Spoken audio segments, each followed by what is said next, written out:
Welcome to Hiraeth, the home of modern Welsh politics.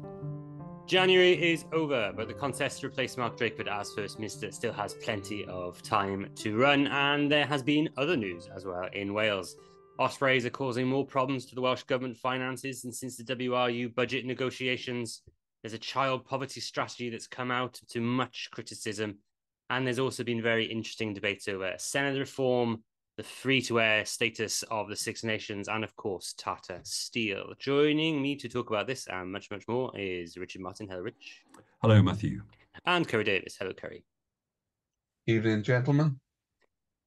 So we should probably tick off the Welsh Labour leadership at the top, but try and keep this nice and tight, Rich. But I think you've probably got a few questions about what's going on. I think there's a couple of things that I would pick up. Really appreciated your thread of CLP nominations that projected them onto a map of Wales based on the new Westminster and potentially Senedd constituencies. Let's watch what happens on that. You did a great explainer on Walescast about the nature of CLP nominations, so we shan't cover that again.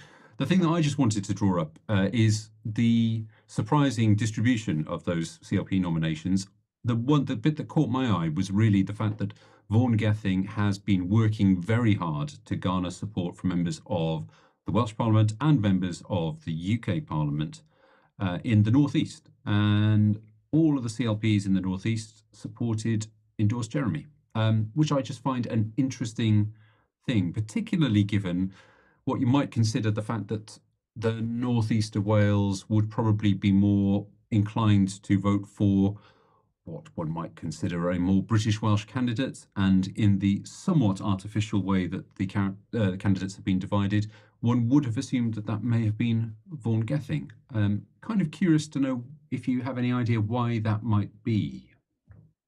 I think, as much as I found the process of doing the map of CLP nominations very interesting, quite fun, because I'm a massive nerd, I don't know if we can read too much into the geographical spread of them. I think you're probably better off looking at the sort of perceived political divide and between the left and the right of the Labour Party when you're looking at those CLP nominations. I think that's probably the clearer indication.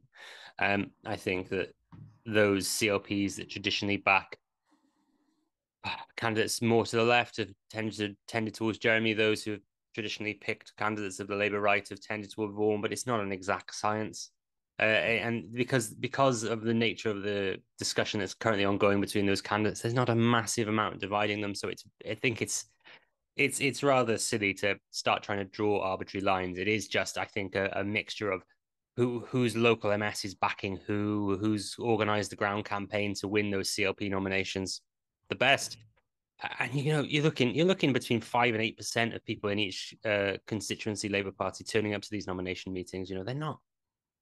They're not the biggest indicator of who we think is going to win. Like I said on Walescast this morning, I don't recall a situation where the person who won the most CLP nominations didn't subsequently go on to win, but we're talking a difference of 1 in this election. So I still think we're very much within the margin of error there. So yeah, going back to your question, Rich, I don't think there's much we can read into the geographical divide, though I also find it very interesting on that basis that Vaughan won an awful lot of those seats in the southeast of Wales. Yeah, very interesting. And to just revisit this slightly weird question about the perceived difference being the pro-devolution or even more pro-devolution differentiated between the two candidates. I'm quite interested in this because over the last week or so, certainly since the publication of Vaughan's manifesto, it's been very clear that they have been trying to address that perception. But despite all that, I was quite tickled this morning that even though, as it appears, the two have combined, and this is largely, not to want to reduce it down to, a matter of sentences, but this is largely coalesced around the push for devolution of policing and justice, devolution of the Crown Estate, and question mark over rail devolution. It was quite interesting to me to see a good friend of the podcast, Lee Waters, quote tweeting Jeremy Miles earlier, and with the phrase, appetites for strengthening the devolution settlement for Wales is one of the key dividing lines in the election for the new Welsh Labour leader. So we all see it as being not apparently so much simply on the paper and the campaign literature and the manifestos, but to have that from a government deputy minister, someone inside government, to be so explicit that that is actually the case, how they see it, or at least how he perceives it inside government, I think there might be more to it than the publicity materials might deny. And maybe the key word there is appetite, because you can all sign up to a policy. You've previously noted that this is actually just Welsh Government policy, but the appetite with which you will pursue that particular policy appears to be the suggestion that is a differentiator. And I just think, that is a data point of which that we should probably accept is a genuine point. It's really tough to say, Rich, and I don't really want to labour these points too heavily, but it is at least the perception of members that Vaughan would be the person who, quote unquote, goes back to basics, does not focus so heavily on the constitutional stuff, and the sort of the Drakefordite tradition of that clear red water grouping of Labour supporters in Wales attending towards Jeremy because they do, on purely the basis of vibes, really feel like he is more in favour of devolution than Vaughan. But I see no evidence of this. I think they are both pushing fundamentally very similar tacks on this. I think maybe Jeremy has put that more in front and centre of his campaign, holding it into the initial 6 pledges he handed down. But whomever gets into that position as First Minister, in order to get more powers to Wales, would have to enter into a bum fight with the UK Labour Party. And I can't see that happening immediately because prior to a general election, for sure. And certainly probably not within the first year of the general election either. I think you are much more likely to see the push for further devolution into Wales and broader constitutional change come from people like Mark Drakeford once he's retired from the role of First Minister. Lord Mark Drakeford of Pontcanna, you mean? I'm joking. That's just a joke to reference to an earlier pod. Lovely to have the return of Vibes discourse back. Thank you for that, Matthew. Kerry, I know this isn't your number one subject of the time, but do you have any thoughts before we move on?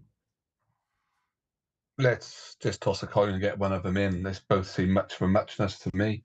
The manifestos focus on the same things. They both want to be green. They both want to cut waiting lists, educate people, house people. It's much of a muchness. They both seem well established politicians in Welsh Government. I think both, for what Welsh Labour want, will do that job. First Minister, both will do that job. Has either of them got more baggage than the other? I don't know. I think on my set, when I was talking to my parents, Vaughan was known for storming away from an interview and swearing on TV. Jeremy was just not really that well known. They don't have a vote in it. But I just do wonder whether that kind of baggage hangs around with anyone. But no, I'm just looking forward to it now to be over. I thought the Unite thing was quite interesting. I did think that was really poor by that particular union. And I thought Jeremy calling that out was the right thing to do, and Vaughan not calling it out wasn't the right thing to do, because we want our unions to be better than that. And what Unite did there was poor, really. But I was also interested that all the unions, seemingly, and you can tell me if I'm wrong, but seemingly all the ones who make the call have all gone for Vaughan without asking any members. And the Co-op Party is asked the members, and they went for Jeremy. Yeah, so there's both candidates got 9 affiliate nominations each. Vaughan got most of the large trade unions, but Jeremy got ASLEF and the NUM, the National Union of Mine Workers, backing him as well. But their NUM, especially now, is a very small trade union. But because we got rid of the electoral college, it doesn't really matter anyway. Well, I'm glad you corrected me there, because it did seem the big social media. So the big ones went for Vaughan. Again, no, none of them asked members. It was just this kind of political committee chit chat, picking one over the other, was it? I mean, that has traditionally been the way that unions decide how they're going to nominate people. It's the political committee of the trade union. They hold all the power and they vote and they decide.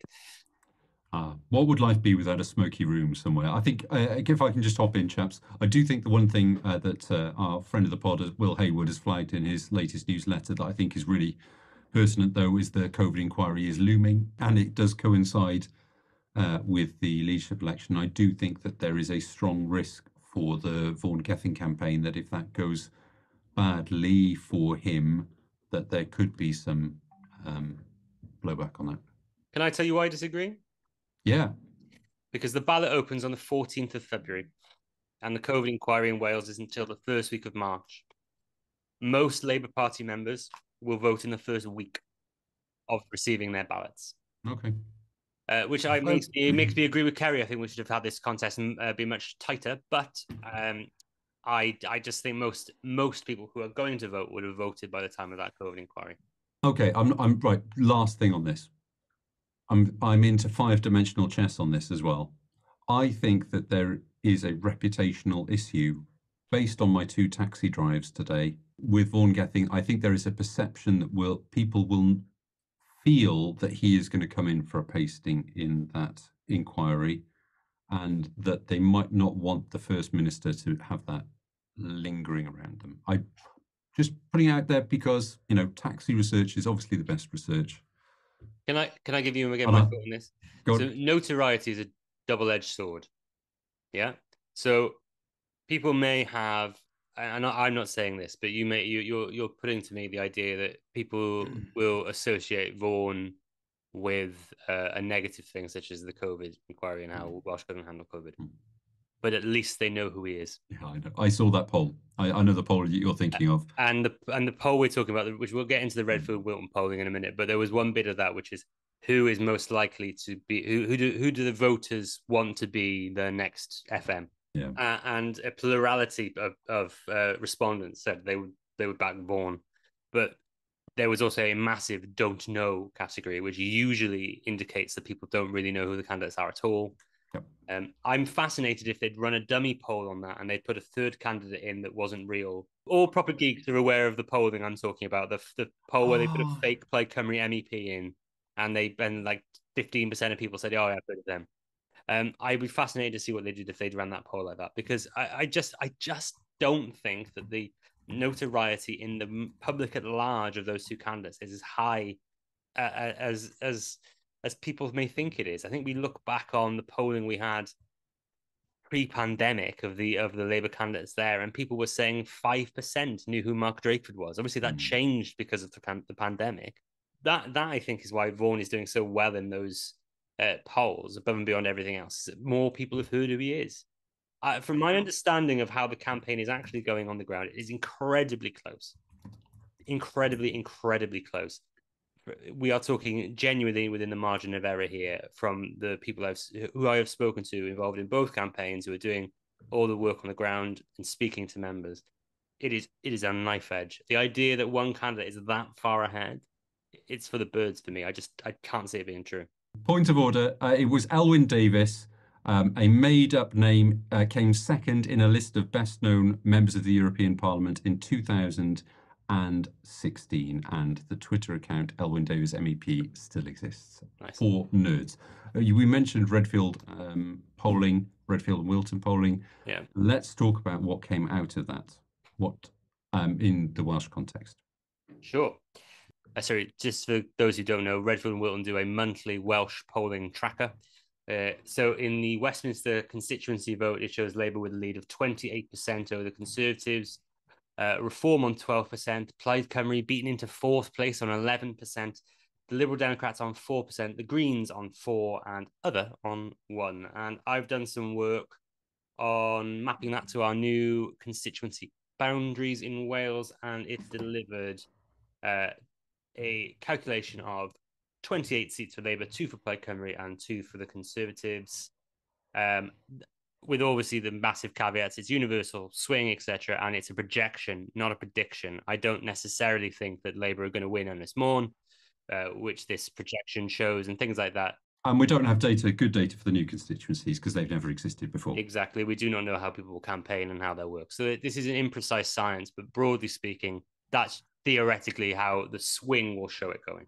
And just to sort of give another data point on that, other Welsh-based political analysis teams that may or may not have appeared on this podcast in the past did similar modelling, similar results. The key takeaway from me was, apart from the slight variation in the analysis for Plaid Cymru, I think they had the same results, but 4 for Plaid Cymru and 2 for the Conservatives and the rest Labour. I think the key thing for me was that, yes, that question about whether Reform are actually going to outpoll Plaid Cymru is a question and probably setting a few hairs racing in Plaid Cymru. But I think more specifically, the thing that's kind of more indicative of a big change of recent is the fact that the Conservatives, despite everything that is going on at the moment, will likely hold the new Brecon, Radnor and Cwm Tawe seat and the Maldon and Glyndŵr seats.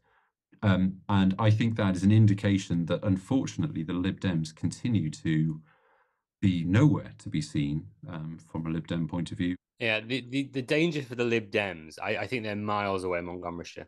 I think the danger for the Lib Dems is that... Are you going to say Labour are doing well in Cwm Tawe? Yeah, Yeah, I think if Labour do really, really well in that Cwm Tawe part of the constituency, which is basically old Neath, top of the valley, yeah, and the Lib Dems find themselves in a really bad year, coming third in that election, they could be perceived to not be the progressive alternative to the Tories in that seat anymore, and that could be really, really damaging for them long term. It is. We'll return to this potential existential event for the Lib Dems.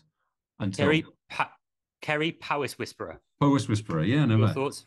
No, I think you've called it. I do think Brecon and Radnor, Cwm Tawe you can add on, could go Lib Dem if they played a different game, but I'll readily admit that there are definitely blue voting people in a very extended family I have, and they're going to carry on voting blue, I think, no matter what this year.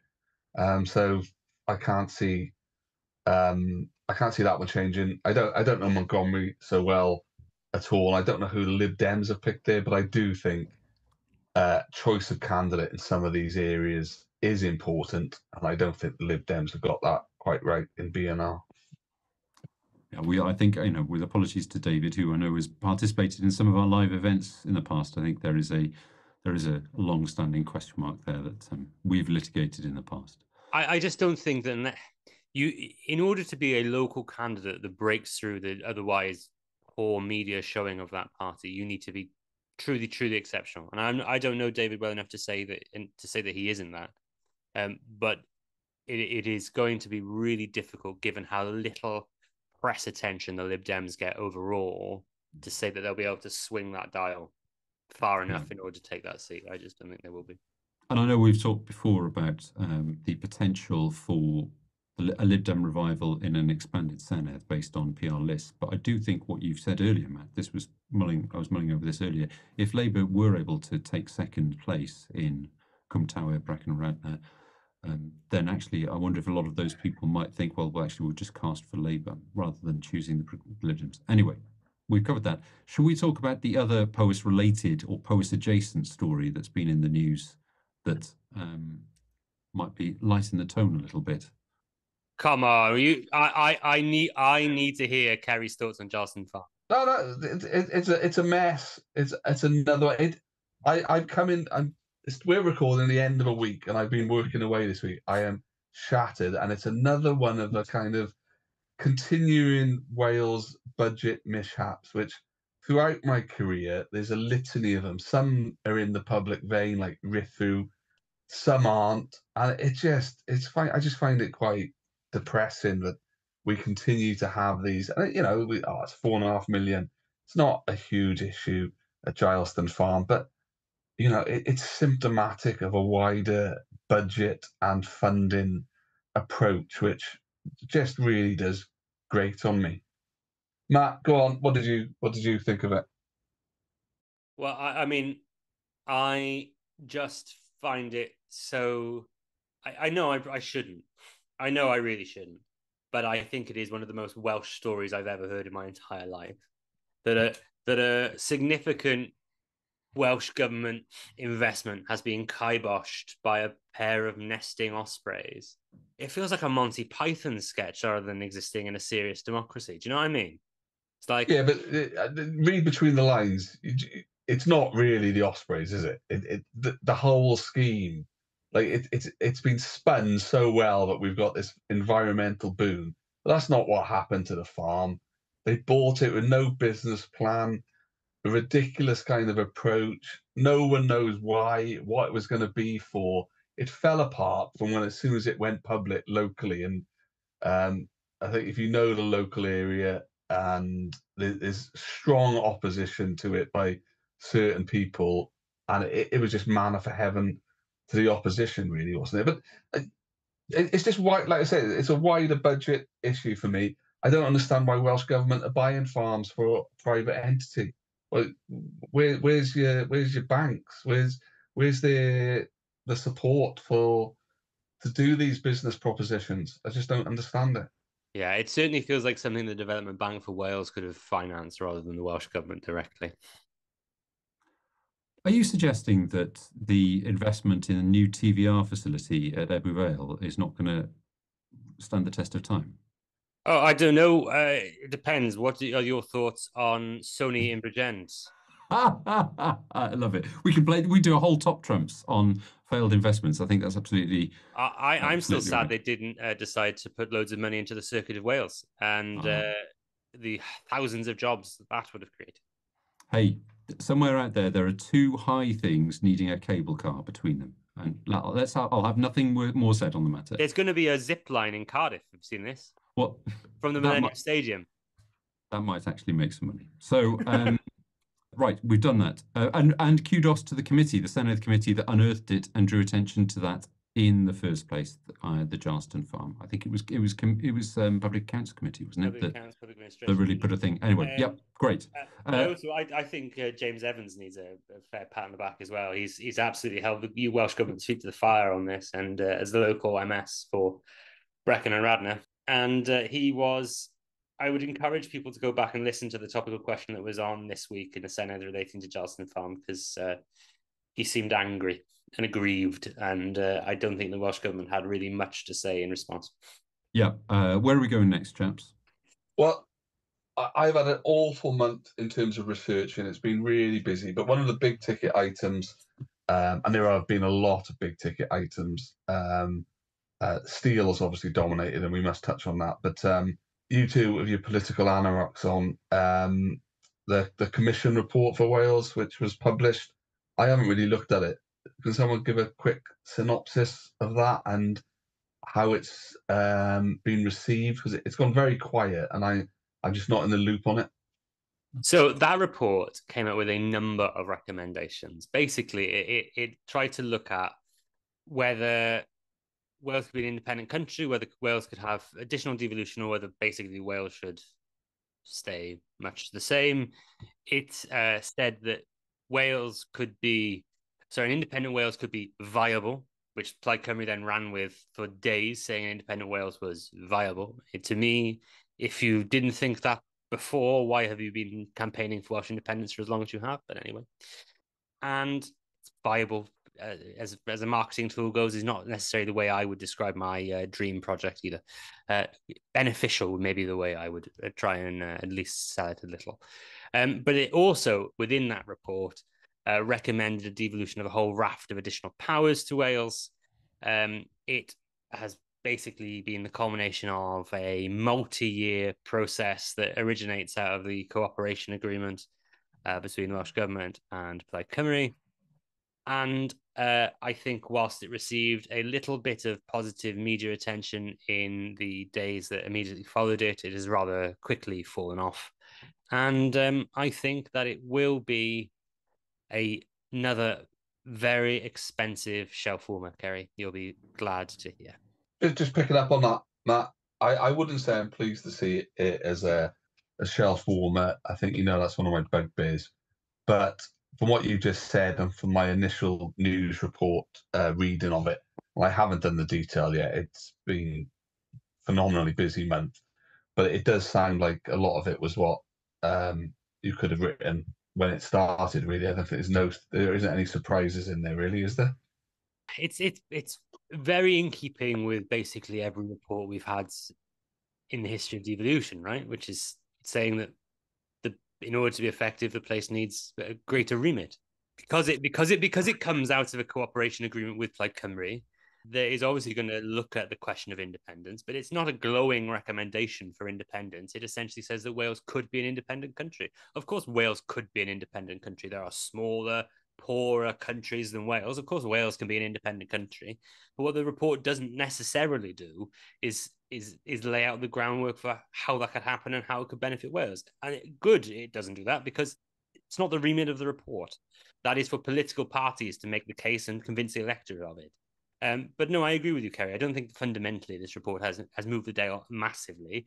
I think that there will be some people who think it will now play some part in any subsequent report from Gordon Brown pertaining to how the UK Labour should approach devolution.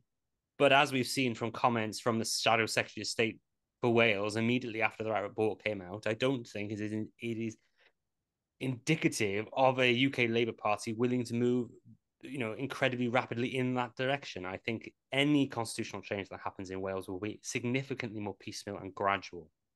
And whilst the leadership candidates both will push for additional powers, that will have to be a negotiated process. I don't think it'll immediately come from being contained in the UK Labour Party manifesto. I just did think Joe Stevens is the Welsh Labour Shadow Secretary of State pretty much shut down some of those big ticket items, which I think we could have expected, but I don't think there's any expectation now in the near term for things like police and justice to be devolved. I'm going to try a quick counterpoint. Just in that say that why was Joe Stevens asked about to clarify the UK party's approach to that? It was because of the publication of the report, and the the response to Joe Stevens' comments has been very strident assertions on both by both campaigns of our future First Minister, whichever one it is, that they endorse existing Welsh Labour policy to pursue devolution of policing, justice, Crown Estate, and so on and so forth. So I would suggest that although the report has a great deal of context, I would say that it has already played some impact on the Welsh Labour leadership contest, even if it has just prompted a restatement of existing policy more clearly. And that's all I would say. Let's move on, chaps. You just basically described the shelf warming situation, which Matt put them. You guys, we will come back to that report, and I think also I would like to say I think that there is more to be written about the response to it than we have currently been able to do. So there's other things that are no doubt filling our minds with stuff to talk about. So let's talk about something else. What's next, chaps? Well, I'd like, if you've been there, I've only again on the periphery of my reading this month has been the new child poverty strategy for Wales. I think, again, don't want to say these are shelf warmers because some of them will eventually deliver, but it's a massive personal interest of mine where we are with children. And, does it put the Future Generations Act really into perspective? Are we doing things to address that? But I believe it was heavily criticised. I think the Children's Commissioner spoke out quite harshly against it. I think, Matt, has it come across anything you've looked at this month? Well, the child poverty strategy, I just echo what you said, basically, Kerry. It's one of these weird Welsh Government things where there doesn't really seem to be sort of bold ambition without much accountability, essentially. Very in keeping with a lot of these bold ambitions and strategies the Welsh Government are produced in recent years. And for me, like you, I'm a big fan of any plan like this having some sort of monitoring feature, but also a level of accountability, but also some teeth for those individuals who are responsible for this that don't necessarily deliver on what they are asked to do. So, I agree with you. I think it's all well and good having an ambition to solve child poverty, But the Welsh Government had that ambition to solve child poverty many moons ago, and they said they'd get rid of it. Was it by 2020, Rich? Was that original? Was that I the believe it original was, yeah. Yeah, I believe it was original 20. ambition? And the number keeps going up. So I know a lot of the economic levers to solve poverty are out of the hands of the Welsh Government, but I think everybody involved in the child poverty and poverty in general field would be much happier if this strategy contained within it some clear milestones for progress from the Welsh Government. It's a symptomatic, the child poverty targets of the way we do politics. It was never going to happen like that. And I think one of the big things of devolution, or certainly in the last 10 years, has been the realization of how hard putting targets to policies are. Because I think if you think any of the big sectors, from health through to climate change, targets have gone out the window. And in many countries, missing the targets like we have would have often resulted in a change of administration. But we're not that way here. I'm going to open myself up to criticism here, but I really do think that the Children's Commissioner did exactly what I'd like a Children's Commissioner to do, and really call it out. But I've just got the news articles and what she said there about the targets and things like that, and holding Jane Hutt to account. And I think that the commissioners, you don't often see them a lot, but I think this month when we needed to, Rocio has come forward and really done what we wanted to do there. Well, I know that she's been in touch, and I'm hoping that we can find an opportunity to have her on the pod, and no doubt we will ask her about that as and when the opportunity presents.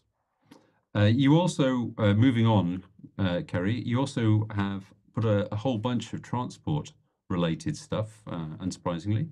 Who's put Ebbw Vale in there? Is that not you? Who do you think put Ebbw Vale in there?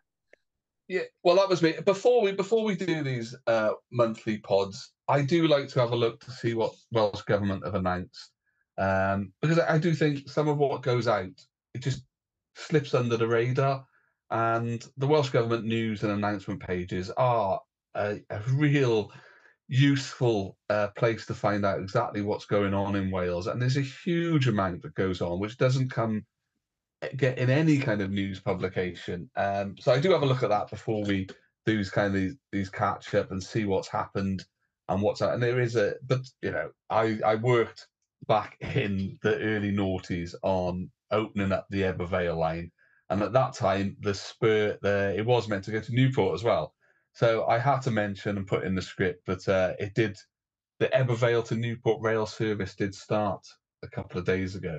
It's only taken a little over 20 years, but it's there, and I think that is a good piece of connectivity for the people of the Monmouthshire valleys. Right. Next, chaps. We must talk about steel, and this was coming.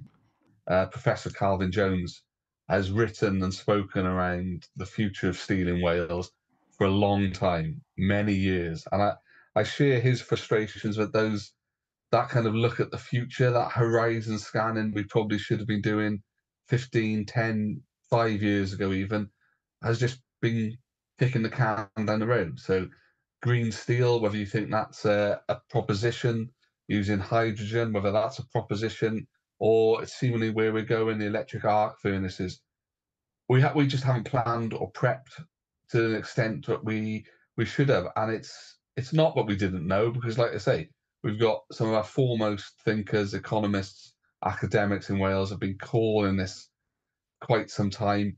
We know the unions have been looking at it. So it's interesting how we got here. And there's an awful lot of views on it, but I don't think it's the end of the matter. I think this is going to run for much of 24, isn't it? Yeah. I know, I completely agree, Kerry. I think it's unfortunately a degree of political short-termism from the UK government in terms of how they approach large-scale infrastructure. I think steel's one example, but also if you look at the experience of Nexperia and semiconductors in Newport, that cluster was, I think, dreadfully let down by the failure of the UK government to act in time to take advantage of that. And we will need steel. It is a key strategic part of our economy, whether it's for defense or renewable energy. I think if we are serious about tackling climate change, we will need to build more things such as solar panels, such as wind turbines in the UK, and the best way to do that is by using British virgin steel. And I have to declare an interest here. My father is a steel worker, so for me, it's something very dear to my heart, and it's a huge worry, I think, for all of us that there seems to be just an acceptance that this is going to happen now. I think one of the most interesting questions that's been asked about this is from Beth Winter in the Welsh Affairs Select Committee, where basically she asked Tata, can you hold off until there's a general election? Because there's a genuine belief that the UK Labour Party would be able to find a way of keeping the 3,000 jobs nearly in that area. I mean, that's just going to be decimating. Sorry, I'll use the proper word, disastrous. I won't use disastrous for the area, absolutely gutting. Not only to the immediate people who've lost their jobs, but all the small businesses that depend on those people coming in every day, to the supply chains in the area. It's going to be horrific, and I just think they need to find a way forward that isn't this cliff edge. We all know that steel is a huge polluter. We do, and if we're serious about climate change, we've got to deal with it and find a better way of doing it. But this cliff edge is just cruel, especially when we've known about it for so long. I found it quite interesting. You mentioned there about the need of steel for wind turbines, and we do. We're going to need huge amounts of steel in the future for various. Everything in society relies on that in some form. But it's the need of virgin steel, because Tata is saying that the arc furnaces, which is recycling steel, can produce something like 95% of the grade steel we want. But one of the things I found really difficult was I was trying to find out a lot of the information around the whole issue, around jobs, supply chains, the imports needed for what we do, the exports, the climate issues.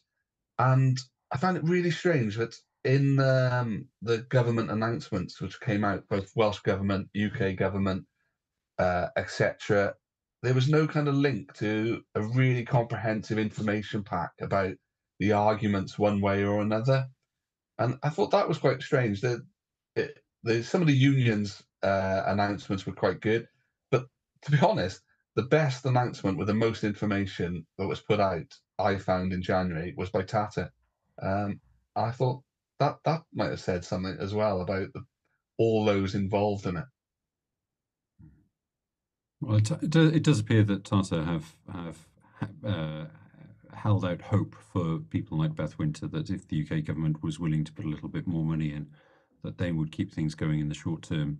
Should we get a pod sometime around nationalisation though? Because if Tata are just going to stay for money, we might as well nationalise the site and do something ourselves. But you know, the reality of a global private business is they'll do what's best for their business. And I don't know if you saw, but on the day Tata made that announcement, Tata Steel share price went up on the Indian stock exchange, and I think that's where our Welsh economy is. We're reliant on huge global businesses, and I think one of you mentioned, was it Sony earlier? We've got we could go through, as well as schemes that haven't worked out in Wales, we can go through a huge array of overseas corporations which have been here, and many have really embedded themselves in communities, but when push came to shove, boardrooms on another side of the world have closed those plants down. Yes, I think we should do that. That would be an interesting one for the future. I'm conscious of the clock. It's 8 minutes till dinner time, Carrie. What would you like to put up on the list?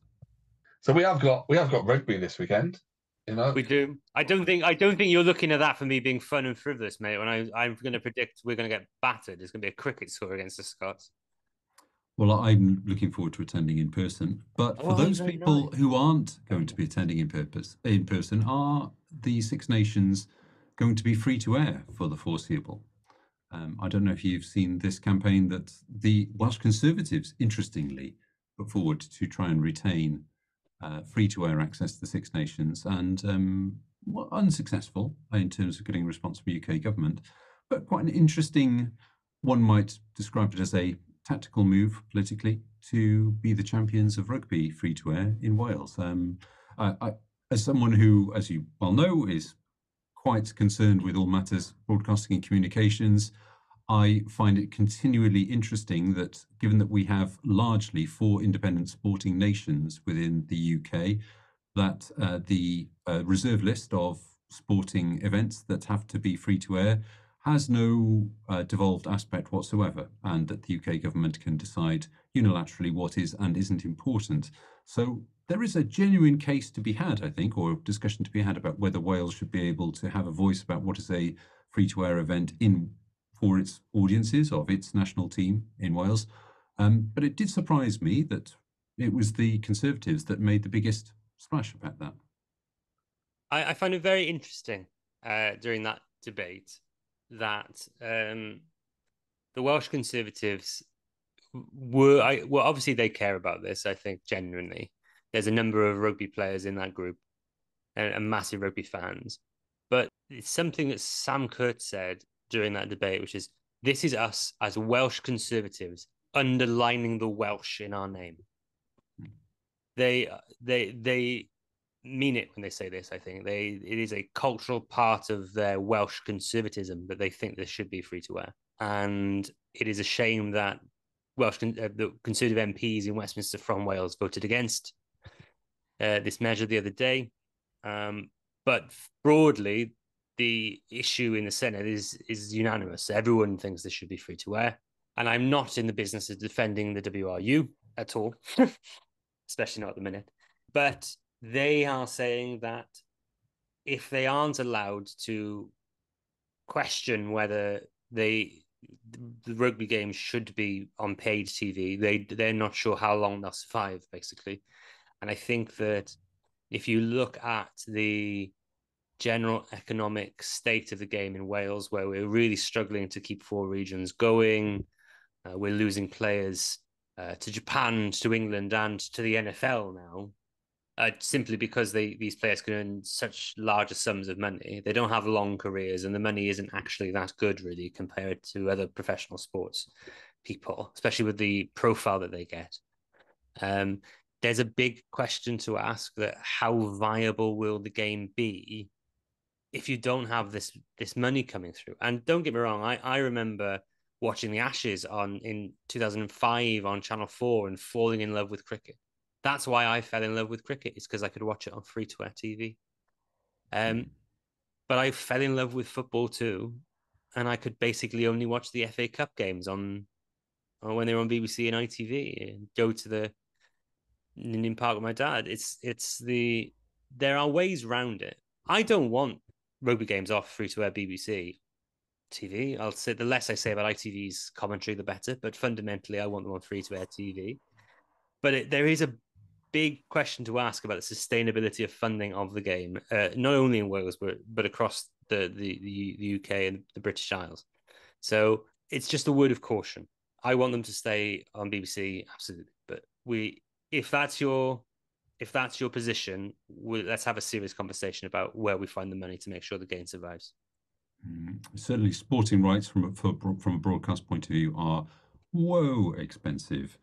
And how BBC Wales has managed to retain some of the existing sporting rights, as Roger Talvan Davis has said on a number of occasions, is through goodwill and good work by BBC Wales, frankly, and S4C, of course, with regards to many of the rights as well.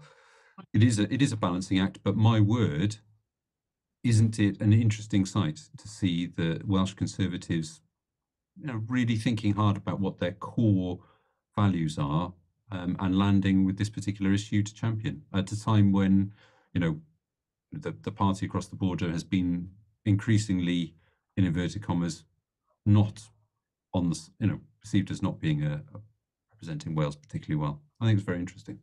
And no doubt when next time we have Tom Giffard or Sam Kurtz back on the pod, be something we'll pick up with them, no doubt. Prediction for the game to end? The game will end. Gary? Correct. Rugby. What can you do? It's my passionate Welsh rugby, but the head will say that Scotland should come and win. But the heart has seen the team announced today, young team, a few old heads, and I don't mean the ones that are retired, but a few players you'd like to see there, probably like Will Rowlands, not there. But, I think on their day, who knows? I've still got images of, I'm not that old, but the Keith Jarrett try against England. Either of you know about that? When was that? It's black and white, Matt, but it's on his debut from fullback, scored a try against England, and I'm just thinking, I'd like to see the Cardiff 15 on his debut, do something like that. I think cards play a place in the game, so I don't think it's going to be a cricket score. I think we'll be in the mix, but the head says Scotland will win, but the heart is always there for Wales, and then I'm going to Twickenham a week after, so we'll see. That's I'm still a Welshman. If we beat England, it's a great season. So. How about you, Matthew? I think it'll be something like 32 points to 13, something like that. Oof, wow, bold. Rich, go on, give us a proper prediction. No, I'm not going to give a prediction. I just think I can't even bear to myself to say it. It's going to be different. My hope is simply that the atmosphere is convivial and that the fans of all sides have a great day out. That is the biggest cop-out answer ever. Yeah. I just want everybody to have fun. Rugby's the winner. I don't want people to be drunk in the stadium, and I don't want them to stand up in front of me and all that kind of. I will just be happy if I get through the day without having seen a kilt lifted up in front of me. That is all I'm looking forward to, really. Anyway, on that cheery note, we've got to let Kerry go off to dinner. So thank you to both my co-hosts, Mr. Richard Martin. Where can people find you online, Rich? Back on Twitter, because it's just such a lovely place, at Mimosa Cymru, as always. Thank you to also Kerry Davis. Mr. Davis, where can people find you online? They can find me online, and they know it's Kerry the Viking. But just on that dinner comment, I've been away since last Sunday, so I haven't seen my daughters till today, and they're both ill off school. So I am going to sit down with them and let them moan at me about how ill they are on what they've done. So it's Kerry the Viking online, and I'm not apologising for a family dinner for the first time in 4 days. And nor should you. I'm really hoping that all they want to talk about is the Labour leadership contest, Kerry. Yeah, me too. Yeah. Dad, teach us about politics. No. They don't. I don't know. That's an interesting one for a pod, because we'll have to do how people influence their children. So I try not to.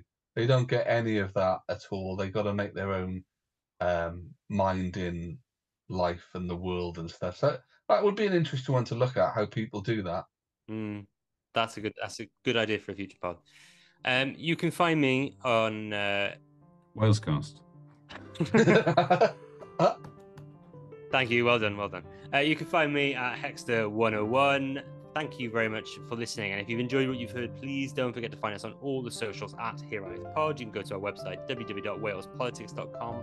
Thank you for supporting us with your ears. But if you would like to do so with your wallet, you can go to www.patreon.com/Hiraeth Pod. Thank you for listening to Hiraeth. If you like what you heard, please don't forget to subscribe, rate, and review.